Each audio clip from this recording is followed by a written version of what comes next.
네, 안녕하세요. 최지현입니다. 오늘은 이렇게 술을 가지고 한번 나와 봤습니다. 맨날 목부터 시작해갖고, 요번 강의는, 이제 술을 가지고 먼저 시작하는 걸로 해보겠습니다. 맨날 운세 때, 간목부터 시작하니까 여러분들이 이제 섭섭해 하시는 분들이 많으셔갖고, 그래서 이제 개수를 먼저, 개수, 해수, 임수, 자수 이렇게 한번 가보도록 하겠습니다. 자, 우선 자기 사주를 펼쳐보고 이런 글자 4개 중에 하나도 없다라고 하면 자기 사주에는 수가 없는 것입니다.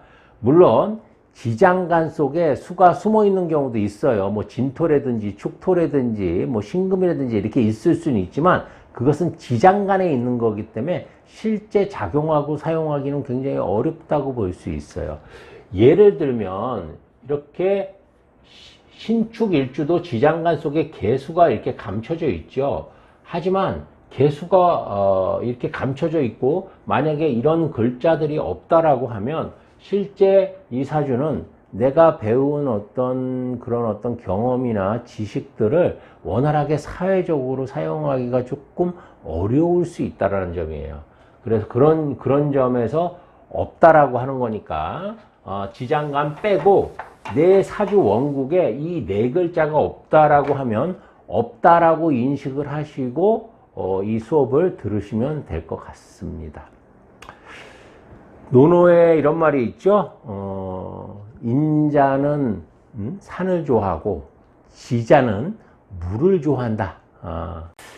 그래서 지혜로운 자는 끊임없이 돌아다니기를 좋아하고 또 인자는 움직이기를 싫어해서 장수한다 이렇게 되어 있는데 이렇게 돌아다닌다는 의미를 잘 생각을 해 보셔야 돼요. 그러니까 공자님께서 말씀하신 이 지자가 지혜로운 자가 돌아다닌다는 것은 진짜 발로 이렇게 돌아다닌다는 의미가 아니에요. 발로 돌아다닌다는 의미가 아니라 끊임없이 뭔가 생각한다는 의미예요. 생각한다는 것을 돌아다니는 것으로 이렇게 표현을 하는 겁니다. 진짜 이제 막 뛰어다니고 이렇게 하는 거 아닙니다. 그래서 생각이 많은 거야. 왜? 꿈의 세계잖아. 그러면 이제 이런 또 질문을 해요. 이렇게 수가 없으면 그러면 생각이 없는 사람이냐? 아무 생각이 없냐? 이렇게 판단하시면 안 돼요. 이 세상에 생각이 없는 사람이 어디 있어요? 아메바도 아니고 우리가 금붕어도 아닌데 사람이면 누구나 생각을 하는 거죠. 생각을 안 하는 게 아니라 생각의 그런 어떤 이제 차이들 그리고 이제 제일 중요한 거는 생각으로부터 조금 더 진화한 상상이라든지 꿈이라든지 이상이라든지 그런 것들하고의 차별성이라고 볼 수가 있어요. 그러니까 일단은 이런 수의 글자들이 있으면 기본적으로 이제 언어의 사용도 일반 이제 목화하고는 좀 다른 언어를 사용하게 돼 있습니다. 우리 목화들은 주로 눈에 보이는 것만 주로 생각하고 믿고 또 행동하잖아요. 보이는 거 위주로. 왜? 빛이니까. 눈에 보여야지 만져지고 보이고 느껴야지만 그걸 이제 움직인다고 하면 이 수의 영역들은 눈에 보이지 않는 거에 대해서 더 관심이 많은 게 이제 수의 영역들이거든요. 그래서 이제 뭐 종교 지도자들도 많이 나오고 철학자들도 많이 나오고 또 소설가들도 많이 나오는 거예요. 그래서 제가 우리 소설 쓰시는 분들한테 이렇게 수가 없으면 소설 쓰기 조금 어려울 텐데 차라리 논설문 같은 거 이런 거 그런 거 쓰시면 어떨까 이렇게 얘기를 가끔 하거든요. 이게 소설이라는 게 전부 다 상상에서 나오지 않습니까? 그죠? 꿈에서 나오고. 그래서 저는 수를 이렇게 표현합니다. 수는 꿈과 이상이다.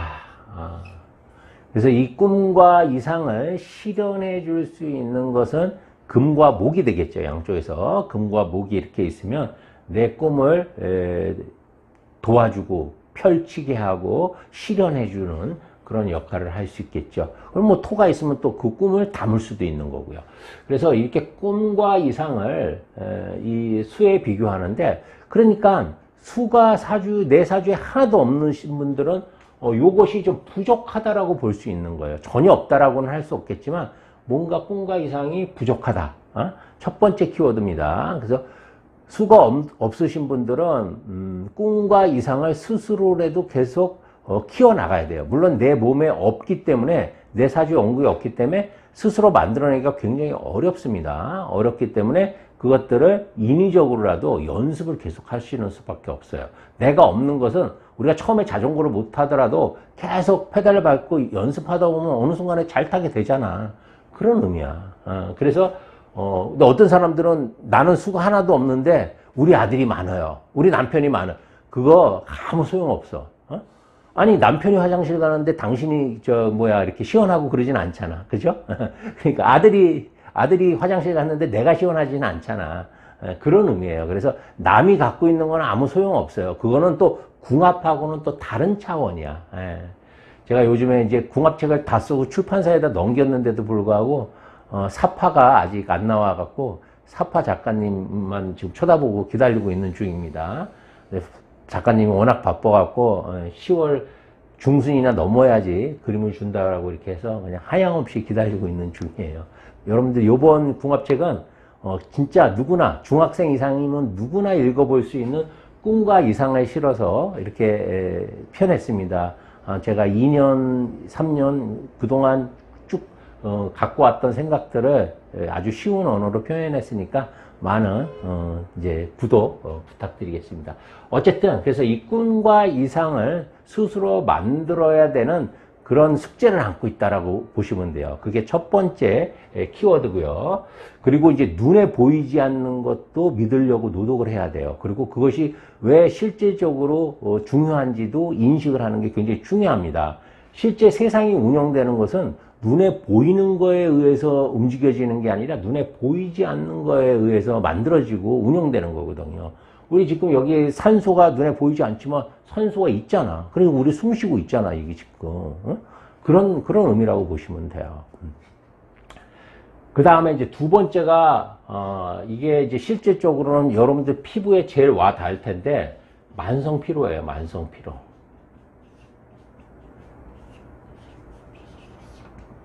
어떤 분들은 나 수 하나도 없는데 불면증도 없고 잠도 되게 잘 잔다, 이런 분들도 가끔 계세요. 그건 이제 다른 사주들을 봐야 되겠지. 수를 뭐가 대처하고 있는지를 봐야 되겠죠.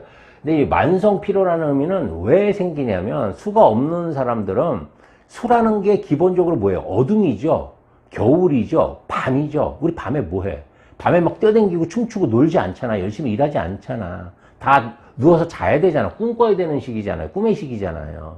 근데 잘 때 안 자는 거야. 잠을 못 자는 거야. 그러니까 수가 없다라는 것은 내가 충분한 휴식을 어둠 속에서 할 수 없다라는 거예요. 여러분들 자수의 매력이 뭐라고 생각해? 이게 도화잖아요, 도화.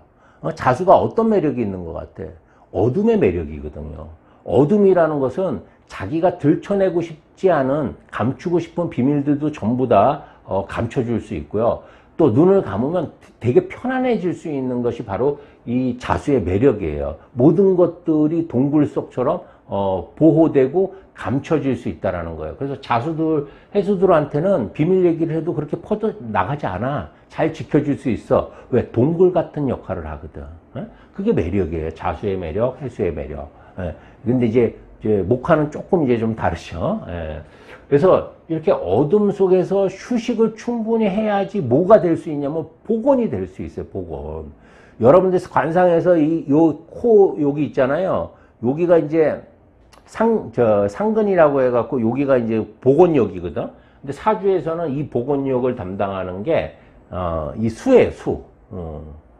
이 수가 없으면 충분한 휴식이 불가하고 복원이 잘 되질 않아. 그래서 만성 피로에 시달리는 거예요. 아니, 쉬는 날, 그냥 일요일 날 쉬는데도 피곤해. 쉬어도 피곤하고 안 쉬어도 피곤해요.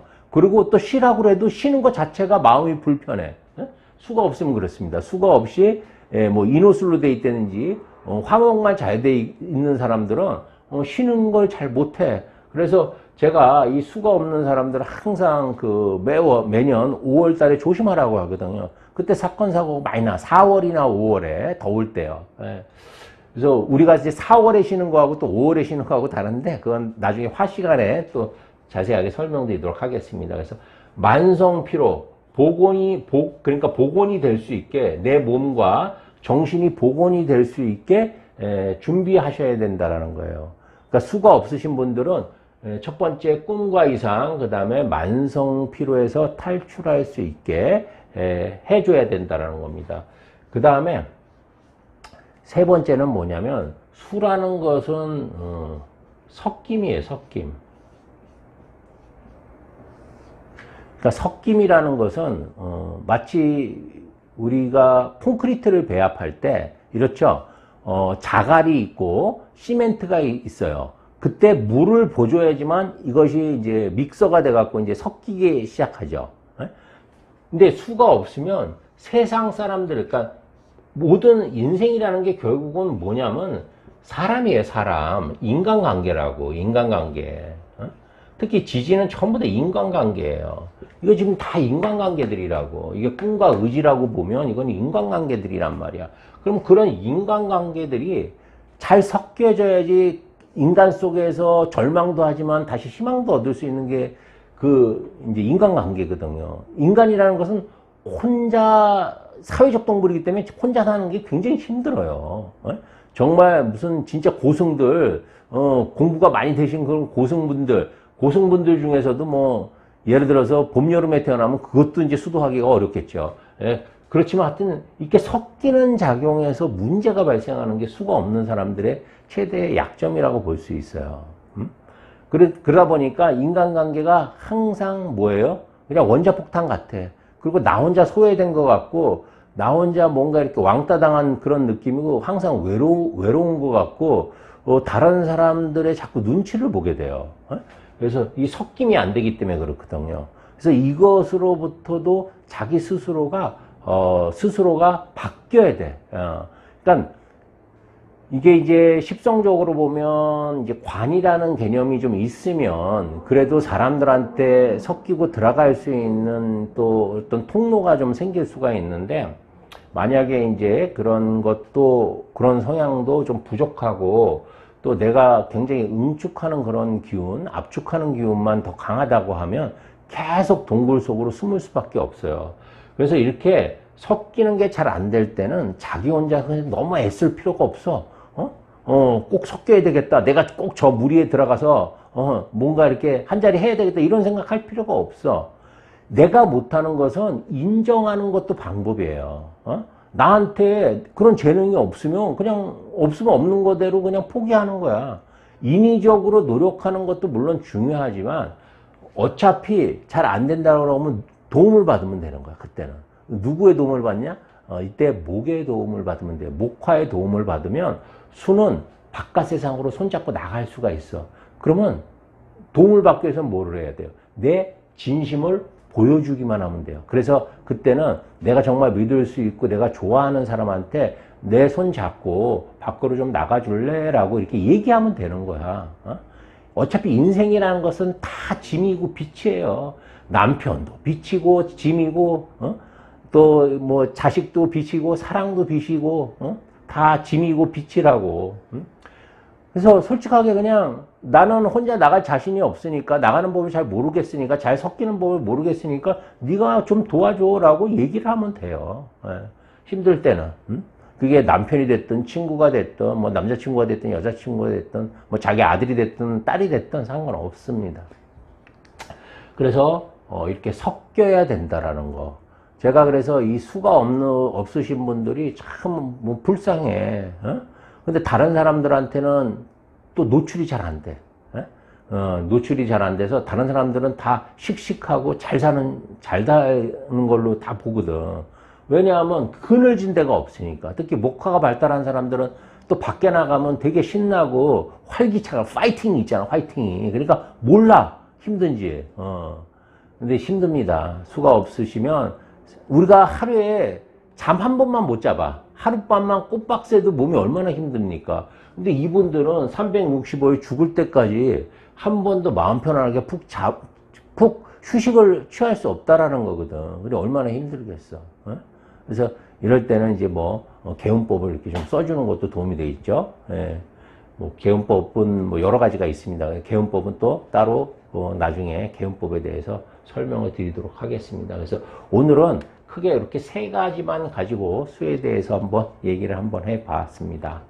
다음에는 뭐 수에 대해서 조금 더 할 수도 있고요. 다음에는 또 금에 대해서 한번 금이 없으신 분들 어떻게 살아야 되는지 그거에 대해서 또 설명을 드리도록 하겠습니다. 그래서 이번에는 수, 금, 토, 그 다음에 화, 목 이 순서대로 한번 가보겠습니다. 감사합니다. 최재윤이었습니다.